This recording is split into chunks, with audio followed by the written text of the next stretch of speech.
Hello there, everyone. Welcome back to the Coaxium Cantina. I'm Benjamin, And I'm Aidan. and today we're going to be discussing the Cassian Andor show, which has been revealed by the actor of K2SO that K2SO is not in Season 1. The actor for K2SO, again, sorry if I butcher this name, Alan Tudyk, that's horrible pronunciation, said that the show has started shooting now, but he says he's not in it. But he did say that if it stays on air and stories keep getting told, then he'll end up there. So, Aidan, we're not getting K2SO in a Cassian Andor show, in Season 1 at least. What are your thoughts on that?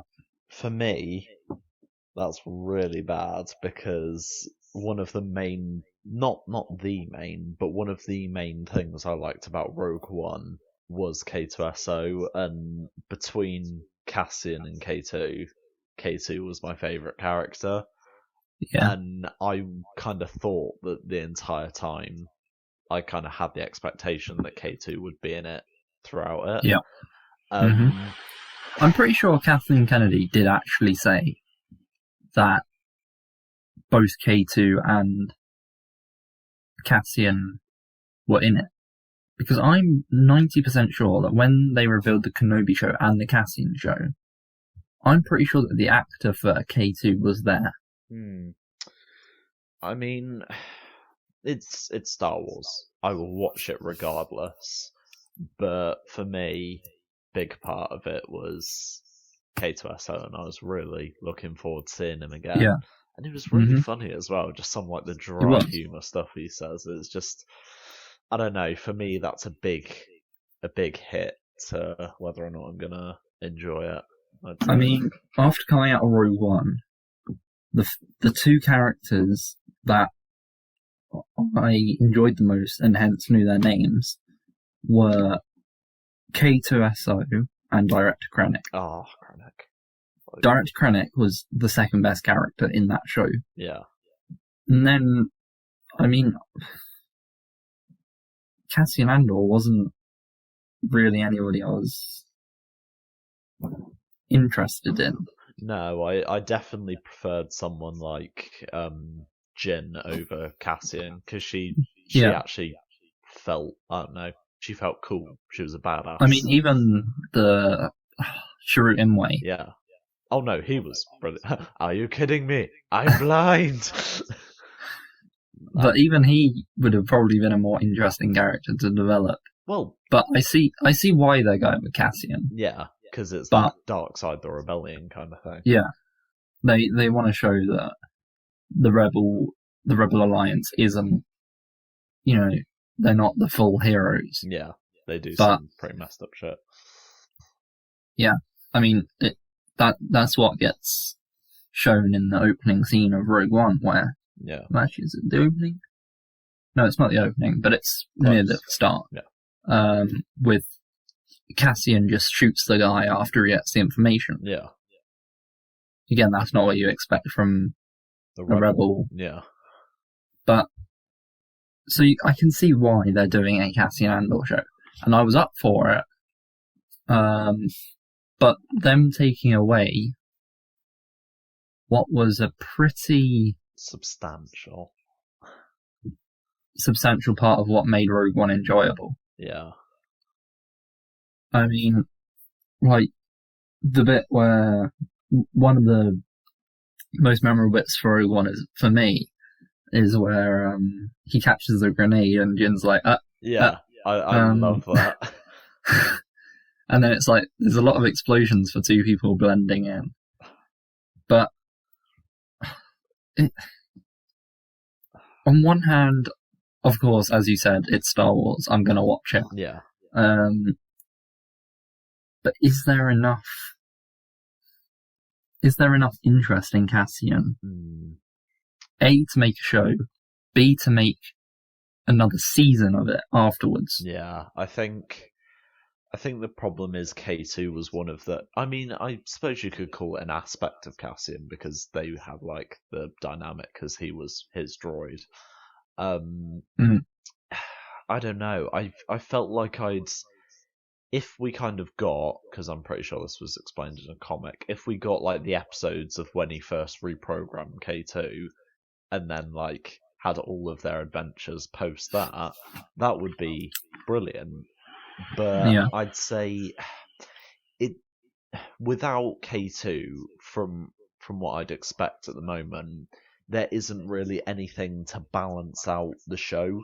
It's if it's gonna go how I think it's gonna go, it's just gonna be dark throughout the entire thing.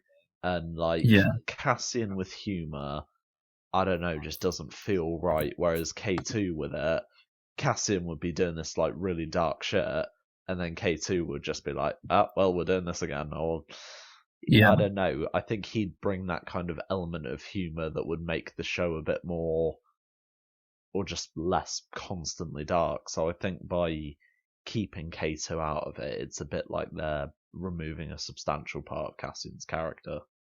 Yeah, for sure. Um,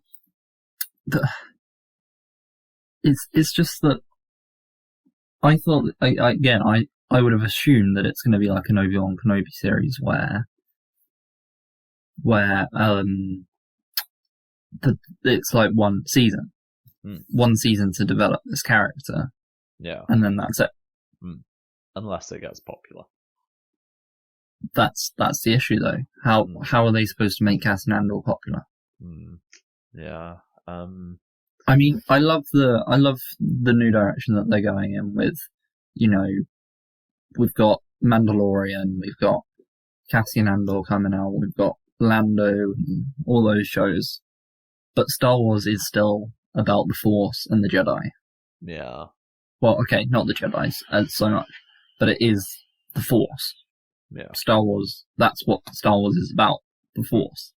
Yeah. So, to have all these shows, like The Mandalorian did it perfectly, where, alright, it's about The Mandalorian, but we've still got aspects of the Force in it. Yeah. With obviously Grogu. So,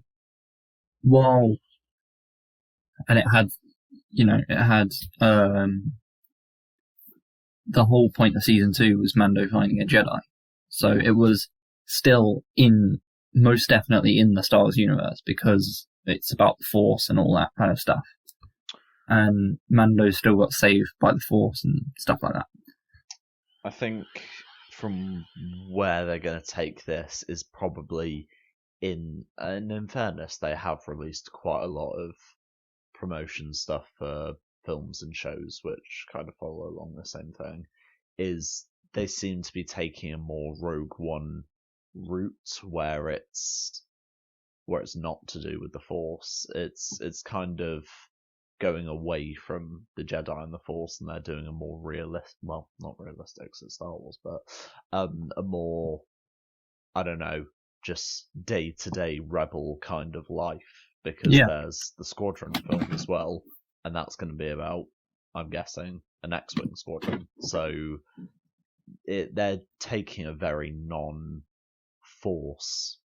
focus on it. Yeah, but I don't want it to get to the point where we have 4 Star Wars shows out, and none of them are anything to do with the Jedi or the Force, because that will get boring. That's usually the selling point at the end of the day. And it's like, I don't know, it's like the MCU without superpowers. It's boring. Yeah. I mean, I am excited for it, as I said, because it's Star Wars. I'll watch it. I'm just worried that if they're taking out characters and kind of reworking the plot, just if that will be enough to keep people interested, or whether or not it's going to be one of those shows where it's like, oh, there's another one of these episodes coming out. Yeah. I guess that's I'm not doing anything. I guess I can watch that. Like you want it where it's like The Mandalorian, where it's like, oh, next Friday we've got another episode out. Not Yeah, a yeah. new episode's out. You want that enjoyment factor. I mean, it's also the casual fans. Whereas if K2 was in it, the casual fans would be like, okay, I enjoy K2, I want to see more. Yeah. Like, they don't. But what I mean by casual fans is those that don't really care about the story of Star Wars. Yeah. Like, outside the films, the people who don't really care about anything that happens outside the films. It's just an aspect of comedy. Yeah. The thing with Mandalorian is that because it was a brand new character, people gave it a chance. Mm. Whereas because Cassian is already been in the films, and some people say he wasn't that interesting, they're not going to go over to watch a Cassian show for Cassian. They would go watch Cassian show for K2. Yeah. And that also means that comedy aspect, the relationship aspect of Cassian and K2, surely that means that K2 is going to have to be replaced. Yeah, and that's just going to feel weird. Exactly. Why replace something that's already there and that already works? Mm. However, if it was in the story, if the story was a bit like The Mandalorian, really, where the first episode was where Cassian actually got K2, then it would make a lot more sense. Mm. Because straight into episode 1, we get the origin behind K2 and Cassian, which is what we all watch the show for. Yeah. So, I mean, at the end of the day, this is a origin for Cassian Andor. But part of the Cassian Andor origin is K2SO. Yeah. So, it's a bit awkward because I don't think Cassian is a strong enough character to support his own origin by himself. Yeah, no, I agree. But at the same time, if they play it like this guy is what the rebels were, yeah, and kind of like not a stereotypical rebel, but like this is what the Rebel Alliance had to go through between here and here to get here, kind of thing. Yeah. This is the kind of the dirty work that they had to do to get the Death Star plans. This is the kind of dirty work they had to do to get information on things. Mm. And I've said this before in this podcast. If you have a show like Mandalorian, Cassian, Obi-Wan Kenobi, whatever show it is, you can have 1 million of them, and they add nothing to the story of Star Wars, and they're useless. Mm. Whereas you can have 1 million of them, and they add to Star Wars, and they're useful. What I mean by that is, if we watch the Cassian Andor show, and then we watch Rogue One, and it changes what Rogue One is, or changes our perspective on Rogue One, that is the show succeeding. Yeah. If we watch, for example, Rogue One is a perfect example of a spin-off show that works. Yeah. It's not a show, but it's a spin-off that works. Mm. Again, The Clone Wars is a spin-off that works. You watch Revenge of the Sith for The Clone Wars, you watch A New Hope, Death Star, like the opening scenes of A New Hope, with the Death Star plans. And because you've watched Rogue One and The Clone Wars, it completely shifts your perspective on it. Yeah. Once you've watched Rogue One, you know the sacrifices that people have made to get to that point. Mm. Whereas something like Rebels, I'll say, while it doesn't Rebels is a bit different because it adds to its own story. It's big enough to have its own story. It's not really a spin-off, it's its own story. Rebels doesn't exactly significantly help the plot of Star Wars, but at the same time it does improve on characters that we didn't think would need we already more knew. improving. Yeah. Except for their character design. Well, yeah. Yeah. But Rebels is a bit different. But we'll use it as an example. Rebels doesn't change anything in the original trilogy. Yeah. So as a spin-off, it's not very good. Right, it's a series, so that's not the point of it. But as a spin-off, Rebels isn't very good. However, again, something like the Clone Wars, it completely changes the perspective. So if Cassian was to do something in this that completely changed how we viewed Rogue One, or completely changed how we view the Rebel Alliance as a whole, or whatever, that's what make it a good spin-off show. And that's what it is, a spin-off show. Yeah. So here's a question for you. Do you think we are going to see... this might be confirmed, but I don't know whether it is confirmed or not. Do you think we're going to see people like Mon Mothma and Bail Organa? I'd say it's quite a high... I can't speak. I'd say it's quite a high possibility because they were big figures within the rebellion. And what I'd probably say would happen is, now that we've kind of got the K2 stuff out of the way, is that I think it would genuinely make sense if they made the entire thing like Cassian is that dirty character who does all of the stuff that the rebellion don't really want to be associated with, because he says in Rogue One, I've been in this fight since I was 6 years old. Could you imagine how dark the show could go if you have someone like Cassian who grows up to be someone who does this kind of sabotage and assassination, and throughout the show you actually develop him as quite a dark character who does all this stuff because it's what he believes in, and then we have Rogue One where that's his redemption, but the show is kind of like the actual dark stuff he does. Yeah. I mean, Rogue One has a pretty good character arc for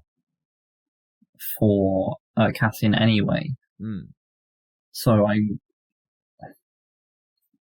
they have a difficult job of adding to a already good character arc at the same time as making their own character arc with the same character. Yeah.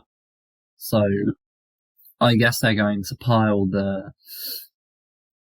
kind of do whatever is needed strategy in their show, because I think that is what Cassian is, a kind of do whatever needs to be done to get what I need. And it's a bit like because you had the Rebel Alliance. I believe you had the Rebel Alliance, which was the main.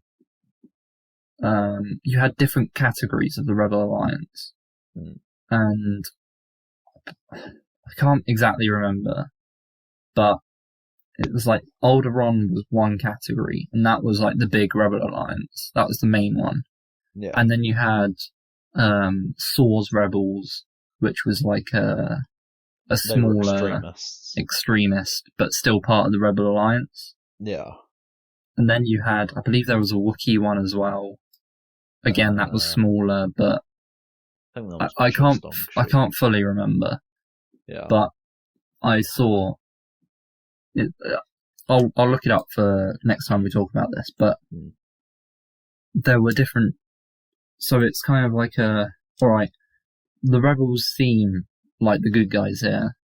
You get the Luke Skywalker, you get the Han Solo less, but you get the Leia who looks just like the ultimate hero. Yeah. But is what they're fighting for Is what they're fighting against actually what they're fighting for, if that makes sense? Yeah.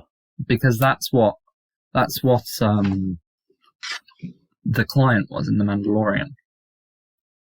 He said that even though the Rebel Alliance have won, he was the one that said that it hasn't actually made anything better.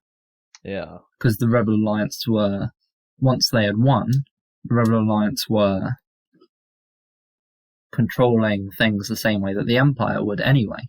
Mm. Alright, it's a probably less extreme version of how the Empire would control. Yeah. But the Rebel Alliance still implement all their laws and stuff. So, and I think that's a really interesting thing. If Disney decides to go down that route and, kind of try and persuade us that the Rebel Alliance weren't actually that different to the Empire. Mm. I mean, it's always that thing that people joke about, but it's so true that, I mean, first of all, the Rebel Alliance were terrorists. Yeah. The Empire was the government. In real life, if it was in real life, the Empire would be the government. The Rebel Alliance are terrorists. Mm. Good or bad is a point of view. That's what Star Wars teaches us, isn't it? Yeah. And again, the Rebel Alliance blowing up the Death Star is an act of terrorism. Which killed thousands or millions, if I remember correctly. It killed not only millions of innocent stormtroopers who had probably never done anything against the Rebel Alliance. They were just doing what they had been told to do. They were soldiers in an army, basically. Yeah. But also, the Rebel Alliance had probably thousands of prisoners on the Death Star. True. So, I did forget about the prison. If Alderaan, no, not Alderaan, if the Empire blew up somewhere that had a load of stormtroopers on, well, actually, yeah, Rogue One had Derek Krennic on, and the stormtroopers that were fighting on Scarif, and they decided to blow it up. Now that was seen as a villainous act. But when the rebels do it, it's okay. Yeah. Why? Because it's a point of view. And I think that is the interesting part that Disney are trying to do now with their Disney Plus shows set around this era, is tell us that the rebels aren't exactly... They're not exactly the good guys, yeah. They're not all they're made out to be. Yeah. While, the likes of Luke Skywalker is still going to be a hero, and Leia and Han are still all going to be heroes, but the basis on what they're fighting for is questionable. Yeah. And, I mean, personally, the order of shows I want to see: Obi-Wan Kenobi, obviously, Kylo Ren second, and then I would love to see a direct Krennic show. That would be interesting. I think that's definitely an episode for another time, but yeah, I'd definitely ask you what you'd want from that. I mean, we'll do episodes on Kylo Ren and direct Krennic. Is there anything that you want to add on? I mean, we're supposed to be talking about K2SO not being in there, but we've just spoken about Cassian anyway, so... Well, it's a big part of it. At the end of the day, they could subvert our expectations and completely bring something to do with this dark side of the rebellion that really intrigues and becomes popular with people. Yeah. So to be fair, that could go very differently to how we're assuming it would. And we might end up getting a second season with K2, to be fair. Yeah. I think for now, I am still sticking with what I'm saying, is that to me, not having K2 in it is a big hit to whether or not I actually want to watch it. It's a risky one It because is. if it doesn't work, it's then Disney having to answer why they didn't include K2 in the first place. Yeah. But at the same time, I'm intrigued by it because it is an attempt, in my mind, from them at making something realistic and the horrors of war without the light to it, if you will. There's no happy or there's no good side. It's kind of the things that had to be done in order for victory to be assured. Yeah. So is that all that you want to say on Cassian? That is all for me. Cool. Let us know what you think about the Cassian Andor show and what we've discussed in this. We kind of went off track with Cassian Andor, but hey ho. Let us know what your opinions are on K2SO as well. There's that as well. Title of the video. But let us know what you think, basically, about anything you want. And yeah, we'll see you guys next time. Goodbye. Bye, guys.